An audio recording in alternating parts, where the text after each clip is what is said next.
y después le evaluamos, ¿verdad? O sea, no te digo evaluar en el sentido de hacerle prueba, evidentemente evaluar también es observación y palpación, es lo que primero se hace en ese caso. Posterior a eso, cuando el paciente ya tiene que empezar a mover la pierna, por ejemplo, por ponerle ejemplo a la pierna, ahí se le hace la evaluación muscular y articular. Pero tenés que evaluar al paciente. Tenés que evaluar al paciente. ¿Y cómo evoluciona? Claro, en el caso de ustedes, por ejemplo, tienen que observar cada parte del pie de ese paciente. Pie y pierna del paciente. Sí. Porque les mencioné, un pique ocasionó que a mi paciente casi se le amputara. Un pique que nadie vio. Y si yo, por ejemplo, tuve un caso también de un señor que tiene los 10 dedos pero esos hongazos que no estamos hablando, o sea que azul de tanto que no se cuida. Y yo le decía, tenés que cuidar los hombres son un caso serio. Tenés que cuidar porque de ese hongo te puede entrar una bacteria justamente. Ahí que son todos blanditos, ya están todos ya. Entonces, y justamente él agarró el famoso celulitis infecciosa. Justamente ese es un tema que vamos a tratar también nosotros. Sí. Y es un tema que a mí me interesa muchísimo porque un familiar mío falleció de eso. No, y yo tengo muchos casos de eso. Y, ay, Dios mío, en el semáforo que está en la esquina de clínicas, ahí sobre Mariscal López, hay un señor que siempre pide plata y está con la celulitis expuesta en la zona. Y ay, Dios mío, digo yo, cada vez que paso me acuerdo de ese, es mi tío político, ¿verdad? Falleció de eso. Era cardiópata, era diabético, era alcohólico y el tipo no sabía que tenía cardiopatía ni tampoco diabetes. Y era gordo. Era Y grande. generalmente el que son gorditos los que le presionan para acá el peso y le ponen todo. Generalmente, no todos. Sí. No, yo tengo muchos pacientes de esa clase de son Claro. Sí. un tema. Y no sé, pues él agarró todo. Ahí le agarró toda la infección, todo. Y yo le dije, no, ahora yo tenía que irte ya en el médico. Hay que derivar ya. Sí, no, se le puso. ¿Cómo se llama ese antibiótico tan fuerte? ¿Qué controlador? No, el otro, más fuerte. Penicilina, directo penicilina. Factores de riesgo. Los factores que pueden aumentar el riesgo de gangrena incluyen los siguientes. Diabetes. ¿Por qué la diabetes? Porque se dañan con el tiempo, se van dañando esos vasos sanguíneos y esto puede interrumpir el flujo de la sangre hacia una parte del cuerpo, que es lo que les menciono yo, que pasa con los pies. Así como nosotros tenemos al órgano del corazón en la parte superior de nuestro cuerpo, ¿el corazón qué hace? Bombea sangre a todos los tejidos del cuerpo, desde la cabeza hasta los pies. Pero ¿qué pasa? El corazón es un músculo. ¿Cuál es el músculo que realiza el retorno venoso a la parte de arriba del cuerpo?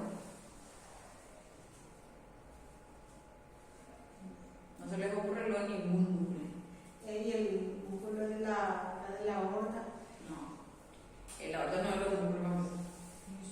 El músculo en el miembro inferior que se encarga de ese retorno venoso es de que de los pies suba hacia arriba la sangre. El músculo que se encarga de eso es el músculo tríceps sural, que sería el músculo de la pantorrilla, la famosa galleta que le dice la gente. Este músculo de la pantorrilla es la que se encarga de hacer ese retorno venoso, de que suba otra vez la sangre hacia la cabeza, ¿verdad? Bueno, los músculos trabajan mediante una contracción y una relajación.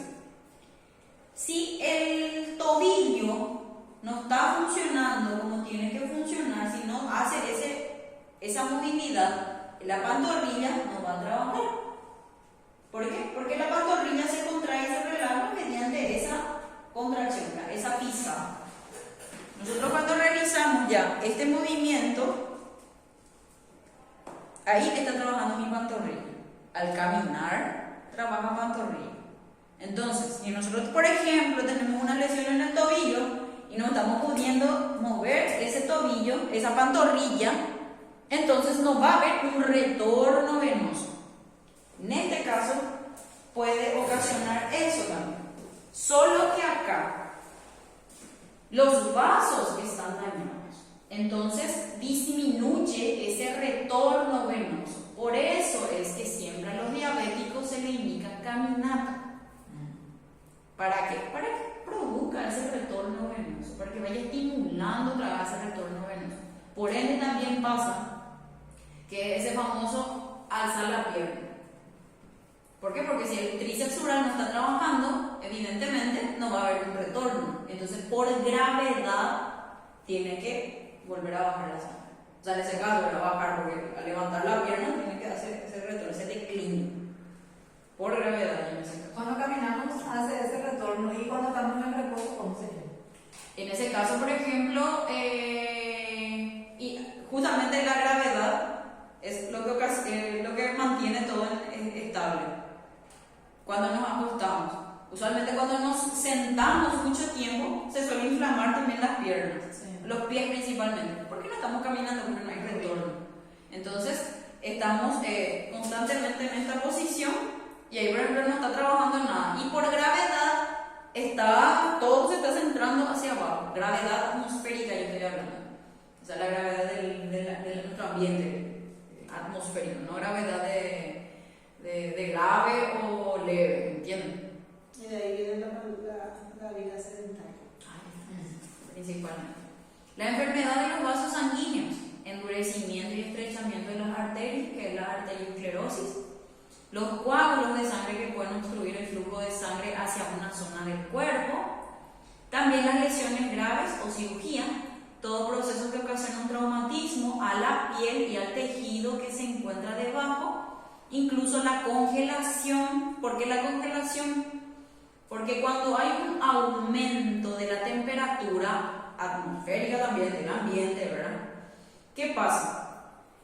Cuando hace mucho frío, sentimos demasiado frío en cierta zona, nosotros tenemos un diámetro, una luz dentro del luz, se le dice por el diámetro, ¿verdad? De las venas y las arterias.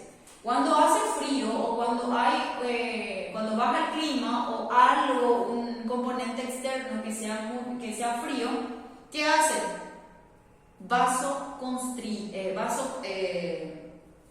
Se produce una vasoconstricción. Esa vasoconstricción disminuye el volumen o la luz de ese diámetro del tejido. Y evidentemente cuando hay una disminución de esa luz, ¿qué pasa? No hay una buena circulación sanguínea. Por eso cuando tenemos frío nos ponemos todo azul.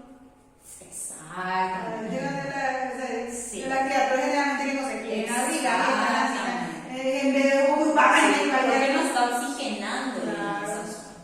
Por eso, por ejemplo, cuando solemos ver, ¿verdad? En un momento habremos visto a un difunto, ¿verdad? Que ya pierden ese color que nosotros tenemos, ¿verdad? Ellos ya están con un tono pálido, frío, justamente porque no hay circulación, ¿verdad? No hay una oxigenación.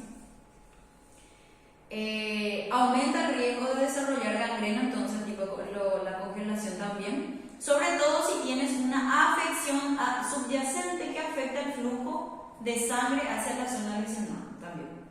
Fumar, las personas que fuman corren un riesgo mayor a desarrollar gangrena, porque evidentemente va a obstaculizar ahí nuestro componente principal, que son los pulmones. No se va oxigenando como corresponde, ¿verdad? Entonces, de paso contamina todo. Exactamente. La obesidad, el sobrepeso puede ejercer presión sobre las arterias, lo que reduce el flujo de sangre y aumenta el riesgo de una infección y una mala cicatrización de las heridas.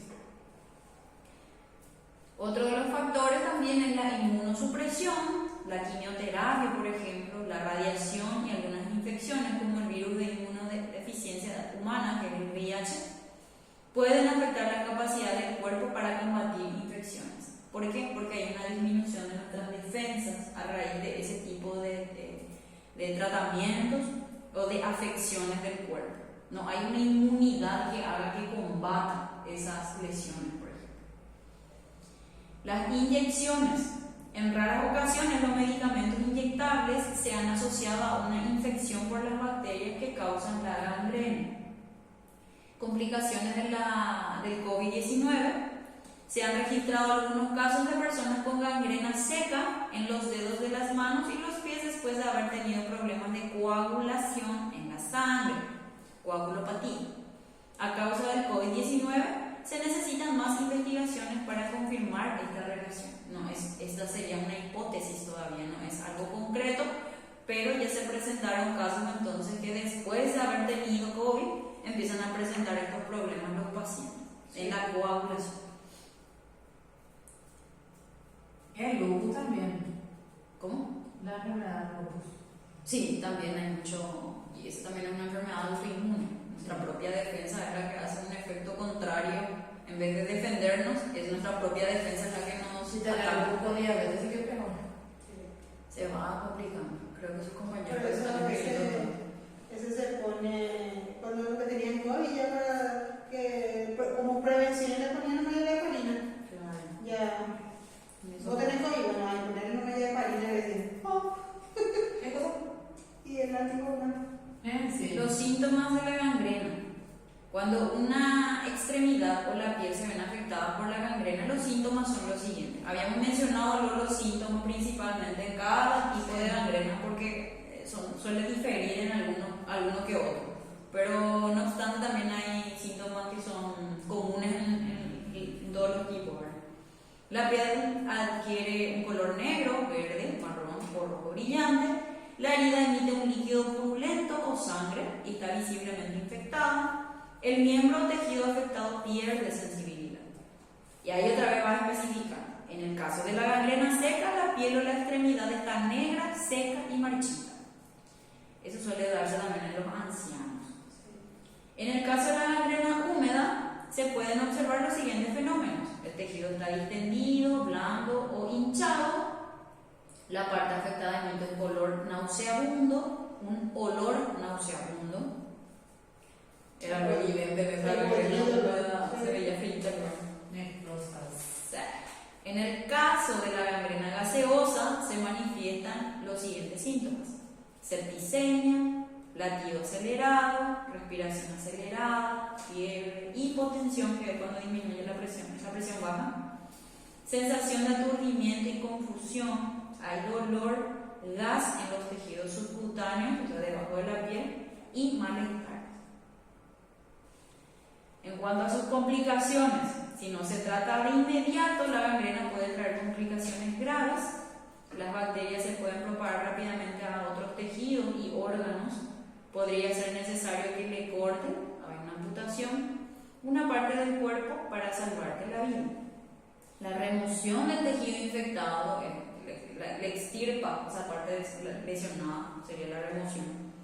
Puede dar lugar a la formación de cicatrices o a la necesidad de una cirugía reparadora. Hay otra vez algunos pacientes que le salvan el miembro, ¿verdad?, con una extirpación, pero no obstante después con el tiempo necesita otra vez una cirugía en una cirugía que le suelen hacer injertos de tejido para poder otra vez, para que cicatrice bien otra vez.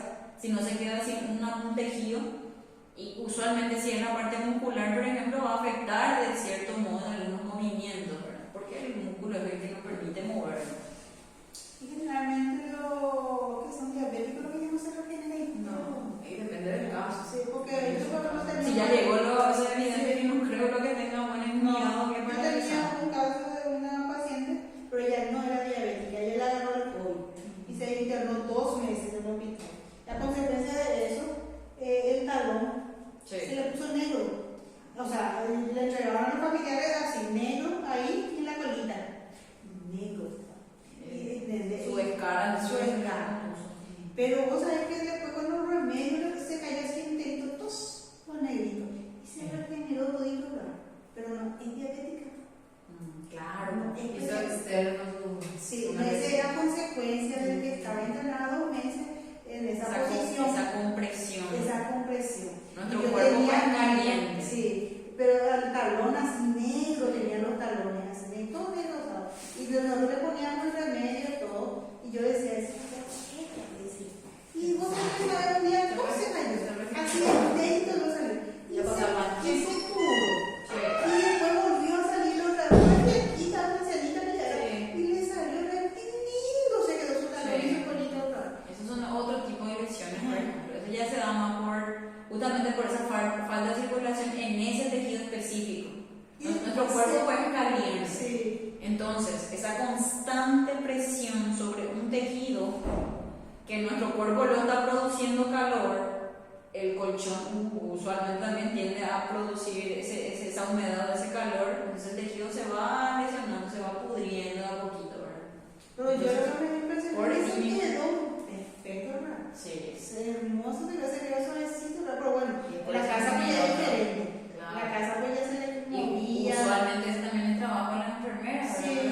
A veces no dan abasto o No. quieren. No, y no, pues ya se curó, pues yo no sé, digo, mira, se curó todo Súper. tranquilamente. Me sorprendió pero sí, ella no era diabética. Ella no tenía el otro problema, ella fue Entonces, eso se sanísima. salvó. Solamente tenía la edad a su contra.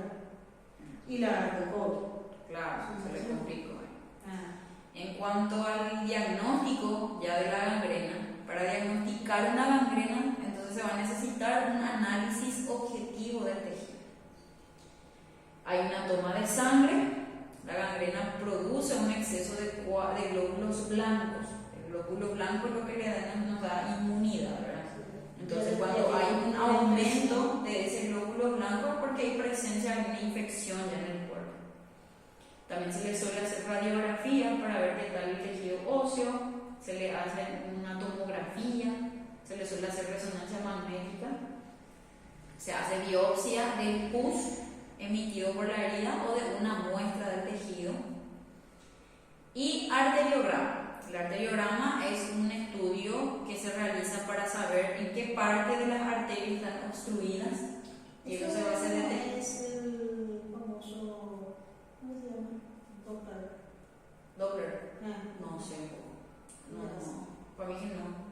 Arteriograma no se le llama, pero el equipo en sí no sé. No, y siempre lo que me dicen, me hicieron para mí, no, pero lo que pasa es que no me acuerdo. Entonces esto para identificar, para ir identificando qué vena es la que está obstruida y lo que está provocando esa gangrena. Y en cuanto a los tratamientos para la gangrena, cuanto antes intervienen en un caso de gangrena mayores, son las posibilidades de resolverlo sin consecuencias, evidentemente. De lo contrario, el resultado podría ser más grave o implicar la muerte. Usualmente usan el tratamiento con antibióticos, en el caso de una gangrena húmeda.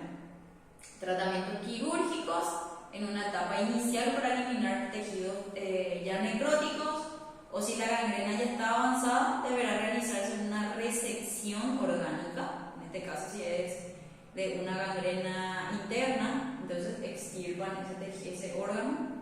Si la extremidad ya es irrecuperable, deberá amputarse. Una revascularización es mediante el uso combinado de la revascularización endovascular, quirúrgica o mínimamente invasiva, y de los fármacos que favorecen la vasodilatación. Dijimos que la vasoconstricción es cuando disminuye la luz de ese vaso y la vasodilatación es cuando aumenta de nuevo, ¿verdad? Entonces, con este tratamiento lo que hacen es vasodilatar otra vez para empezar a reconstruir ese flujo de sangre al tejido que está afectado. La permanencia de una cámara hiperbárica es particularmente efectiva en el caso de una gangrena gaseosa o en algunos casos de la gangrena húmeda. El paciente se introduce en una cámara hiperbárica durante aproximadamente 1 hora y media, varias veces al día, con el objetivo de aumentar la calidad de oxigenación en los tejidos y de frenar el crecimiento bacteriano. En cuanto a la prevención, a modo de sugerencias para ayudar a reducir el riesgo de desarrollar gangrena, hay que controlar la diabetes, hay que bajar de peso. ¿Por qué? Porque al aumentar los kilos aumentan el riesgo de diabetes o también el aumento de peso ejerce más presión sobre las arterias. No fumar, porque evidentemente el tabaco también daña los vasos sanguíneos. Lavarte las manos. Practica buenos hábitos de higiene. Lava todas las heridas abiertas con agua y jabón suave. Mantén las manos limpias y secas hasta que se curen para ir tratando. O si en la mano la afección. Comprueba si hay congelación. La congelación disminuye el flujo sanguíneo en la zona del cuerpo afectada. Si tienes la piel pálida, dura, fría y entumecida es cuando ya nos sentimos o sentimos el fever. Después de haber estado expuesto a bajas temperaturas, llama al proveedor de atención médica en ese caso. ¿A qué especialista hay que dirigirse? Los que se ocupan del diagnóstico y del tratamiento de las gangrenas son los dermatólogos y los cirujanos, así como los especialistas en angiología y cirugía vascular. Hasta ahí. Entonces, definitivamente, por favor.